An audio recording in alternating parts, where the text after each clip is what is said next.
আগে পবিত্র ঈদ উল ফিতরের তারিখ ঘোষণা করেছে অস্ট্রেলিয়া। আসসালামু আলাইকুম। 2025 সাল অর্থাৎ এই বছরে রমজানের ঈদ অর্থাৎ ছোট ঈদ ঈদ উল ফিতর সৌদি আরবে কবে হতে যাচ্ছে এবং সৌদি আরবে কি আজকে চাঁদ দেখা গিয়েছে কিনা এবং কি বাংলাদেশে কবে ঈদ হচ্ছে সে বিষয়ে বিস্তারিত আপডেট দেখাবো। কিবার ঈদ হচ্ছে না টেনে শেষ পর্যন্ত দেখতে থাকুন।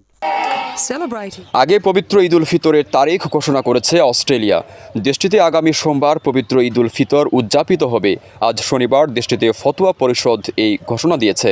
সংযুক্ত আরব আমিরাত ভিত্তিক সংবাদ মাধ্যম খালিজ টাইমসের প্রতিবেদনে এ তথ্য জানানো হয়। ভৌগোলিক অবস্থানের কারণে বিশ্বের সবার আগে ঈদের ঘোষণা দিয়ে থাকে অস্ট্রেলিয়া। এবছর সবার আগে রমজান মাস শুরুর ঘোষণাও দিয়েছিল তারা। অস্ট্রেলিয়ান ফতোয়া কাউন্সিল জানিয়েছে সোমবার অস্ট্রেলিয়ায় ঈদ উল ফিতরের প্রথম দিন হবে। অস্ট্রেলিয়ায় আজ শনিবার রাত 9:57 শাওয়াল মাসের চাঁদের জন্ম হবে, কিন্তু দেখা যাবে আগামীকাল রোববার। ফলে রমজান হবে 30 দিনের এবং আগামী সোমবার উদযাপিত হবে পবিত্র ঈদ উল ফিতর।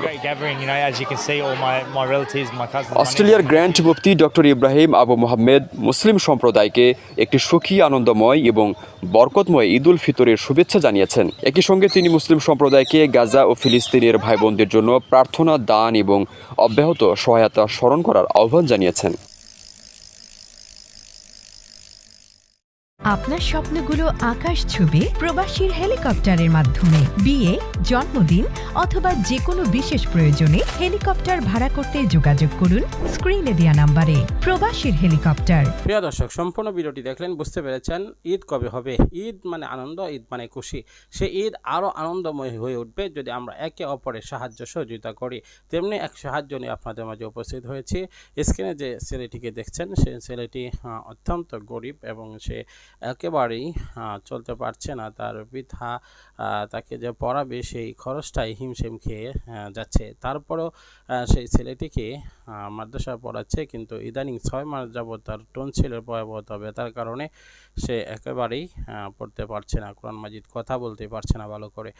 সেজন্য সকলের কাছে অনুরোধ করছি, যেহেতু রমজান মাস, জাকাত পেত্রা যায় পারেন দিয়ে দিবেন যেন অপারেশনটা করতে পারে। টনসিল পেকে গিয়েছে, এজন্য অপারেশনটা করা জরুরি। আমার ব্যক্তিগত উদ্যোগে আমি কিছু টাকা দিয়েছি। আমি এত ধনী নয়, আপনারা জানেন। সেই হিসাবে আমার সামর্থ্য অনুসারে কিছু টাকা দিয়েছি। অবশ্যই আপনারা যার যের মধ্যে সকলেই হাত বাড়াবেন ইনশাআল্লাহ।